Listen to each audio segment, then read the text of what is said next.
બોલીએ સદગુરુ મહારાજની જય.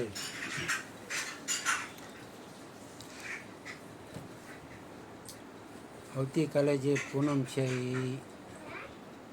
લગભગ બુદ્ધ પૂનમ છે. લગભગ નક્કી છાપામાં બુદ્ધનું લખ્યું હતું જાજુ, એટલે એમ થાય કે બુદ્ધ પૂનમ એટલે બુદ્ધ ભગવાન થઈ ગયા.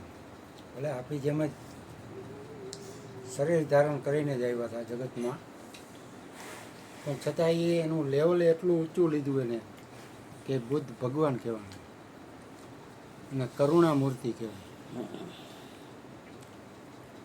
બાપુએ હમણાં વાત કરી કે ભાઈ મયુર બાપુની કે એને કંઈ દુશ્મન હોય જ નહીં, પણ હોય તો એમ કે એટલી એનો કરુણા હોય કે એ પાછો પડી જાય.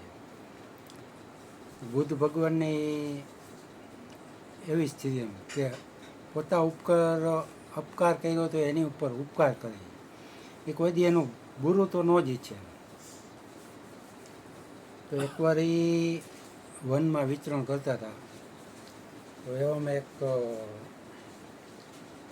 હંસને કોકે તીર માર્યું ને પડ્યો, તો એને એટલી એમ કે દયા ઉપજી કે એને હંસને પોતાની પાસે લઈ અને પાંખમાંથી તીર કાઢ્યું અને પોતાની પાસે એમ હાથ પછવાડી બેસાડી. એટલે થોડીક વાર થઈ ગયા, જાણે તીર માર્યું હતું એ આવ્યું વ્યક્તિ, એટલે એનો પિતરાય ભાઈ જ હતો. તો એ કે આ હંસી કે તમે મને આપી દો કે. તો બુદ્ધ ભગવાન કહે પણ એ કે મારે શરણે આવ્યો છે કે,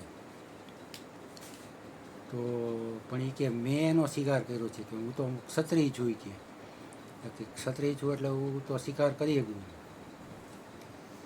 તો પણ એ મારે શરણે આવ્યો છે એટલે હું ન આપું. તો બે વચ્ચે ચડસી થઈ, એટલે નિર્ણય તો ન થયો. તો કે એક કામ કરી કે આપણે મહારાજા પાસે જઈ ને એ એનો નિર્ણય આપશે. તો મહારાજાનું નામ હતું શુદ્ધોધન. તો બે ગયા એમ પાછા. એટલે મહારાજાને વાત કરી કે આ રીતના થયું, તો કે તમે કહો કે હંસ કોનો કહેવાય. મહારાજાએ મૂંઝવણમાં ગયું કે બે પક્ષે એવું જ નિર્ણય કરવો અઘરો થઈ ગયો. તો એણે એના મંત્રીને કીધું કે મંત્રી આમાં કે શું કરીએ કે. તો મંત્રી થોડાક ચતુર એમ, એટલે એણે કીધું કે તમે એક કામ કરો કે હંસ કે છૂટો મૂકી દો ને એ જેની પાસે જાય હંસ એનો.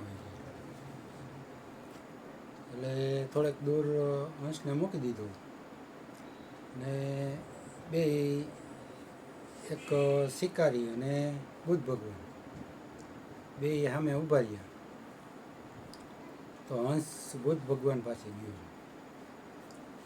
એની ભલે પશુ પક્ષીની જાતિ કહેવાય, પણ છતાં એ પ્રેમને તો ઓળખે.